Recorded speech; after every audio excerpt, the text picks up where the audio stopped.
is, no, sorry, I can't. Should we go? Yes. Yeah. So Joe, the 10th best player in the world, PSG's Uruguayan Edinson Cavani. Fantastic cheekbones. That's all I've got to say on Edinson Cavani. Don't know how he's made our top 10. And whenever I watch him, I feel he's a little bit limited. I feel like he's always put down a little bit because he does play in Ligue 1, where the league is Farmers. pretty much PSG and 19 other teams. Whenever you're ranking a player in terms of where he sits in the world best players, you have to put in the context of the competitions he's playing in. Yes, he scores a lot of goals, but he's playing in Ligue 1. He's a beautiful man, and as a chap who rocks the longer hairstyle, do you look up to Cavani? Of course I do. And if Neymar doesn't like him, that's good enough reason for me not to. So number 9, Sergio Aguero. One thing I miss about Sergio Aguero is that you don't these days see him referred to as Diego Maradona's son-in-law because they split up a few years ago. Yeah. That was all everybody knew about him Pretty for much. a long time. And Pep's got him running now this season, which lots of people were worried he wasn't going to be able to do that. What I really like about Aguero is when he's in positions in the 18-yard box, he's one-on-one, gets his shots off very, very early. And you know when a striker gets his shot off and the keeper sort of stands still, and Robbie Fowler used to do it because these finishings, he would get his shot off so quickly. Defoe is very similar. But Aguero, 2 feet, quick, so cool when he's one-on-one. Huge fan. I think you speak to players, they don't say he's the best player out there, but he's one of the best finishers they'll ever see, and that is really important.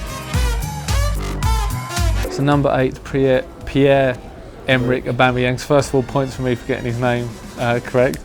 He outscored Lewandowski in the Bundesliga last year. He's had a bit of an interesting year because he's been twice suspended by his own club for basically being a bit of a shit. I have rarely seen anybody able to run as fast with a football at his feet as Aubameyang. It is incredible. No, I'm a bit of a Garth Crooks kind of guy. I don't think, if your haircut, you've got to be good enough to warrant that level of haircut. And, again, he's banging them in the Bundesliga.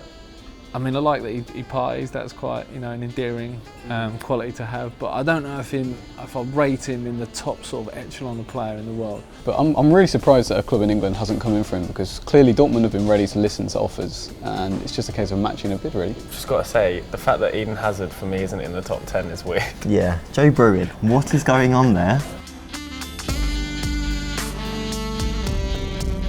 N'Golo Kante.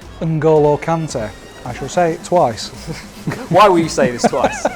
Because it's like having 2 midfielders. He's in that role where you only notice the difference he makes when he's not in the team. When we didn't have him for those few games, and we completely fell apart. He's actually great in possession too. He's a really good passer and distributor of the ball, and probably a lot better going forward than people give him credit for. Absolutely, he's not necessarily just a defensive player. The way he gets forward and helps in attack is really, really impressive. It's kind of a hark back to the good old days of players that didn't court so much social media or, fame.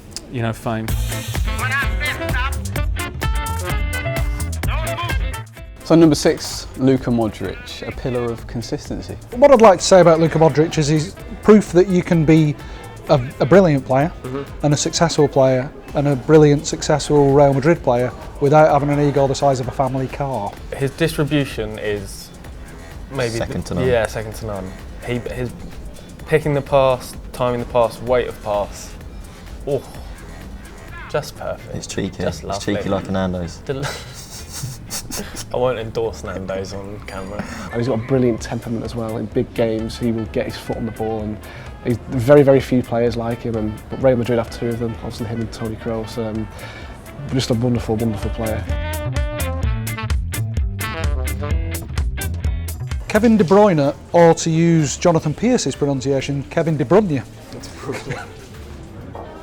He's sticking with it. It sounds like a Baltic holiday destination. Where have you been? I've been skiing in De Bruyne. What I love about De Bruyne is just how many facets he has to his game. Normally, even with top players, you can pick out 1, 2, 3 things that they do really well. He can pass, he can shoot, He's got a great work rate. You know, he's quick. He's got fantastic vision. You know, there's very few things that you look at him as an attacking midfielder and think you can't do. He's almost the complete player. He's never in a spot where he doesn't know how to deal with it. And again, he's a player that's become central to a team that's successful, that's potentially going to go on and will go on and win the Premier League most likely. And it'll be good to see how he can what he will do against big players in the latter stages of the Champions League when he's playing against other big teams, and will other teams come up with a plan to stop him. Number 4, the one that I disagree with the most, but I mean, this is the point where you just want to rip the list up. Consistency of his goal output means he has to be high up that list. How is Robert Lewandowski the 4th best player in the world? Stats can prove anything. You can prove anything with facts. But 96.45% of statistics are made up. you just have to reach for numbers with Lewandowski. In the last few seasons going backwards, he's scored, as we speak, 20 in 22, 43 in 47, 42 in 51, 25 in 49. That was a terrible first season for Bayern, where he only scored 25 in 49. And for Dortmund, he got 28 in 48, 36 in 49, 30 in 47. In 6.5 seasons, he scored 224 goals in 293 games. For Bayern, he scored 113, 169. I didn't think we'd see the likes of Gerd Müller again, but we have. And if anything, as much as I love Gerd Müller, Lewandowski's a more complete player. He's got more in his locker. Lewandowski can actually play football. Yeah, he's got. It's a terrible habit to have that, just standing in front of goal, knocking it in every 5 minutes.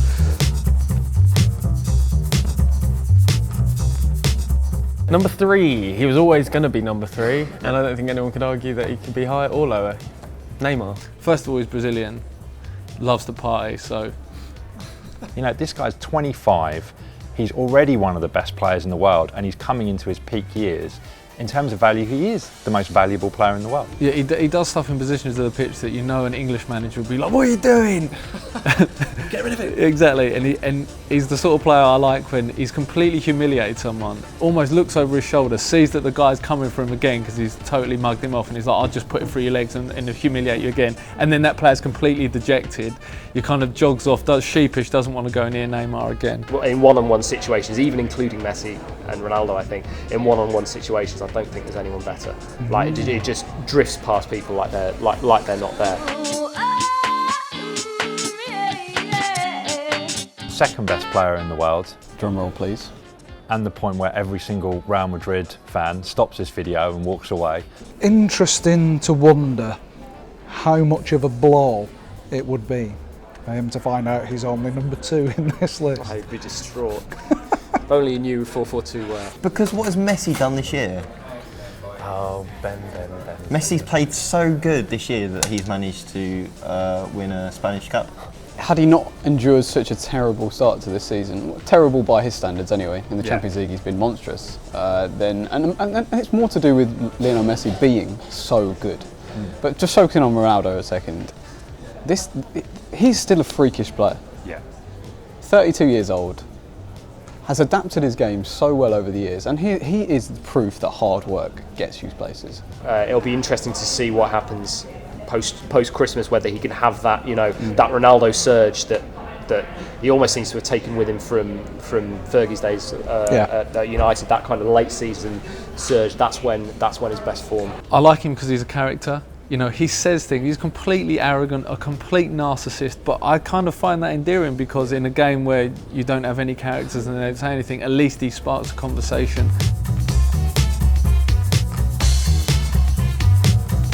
Number 1.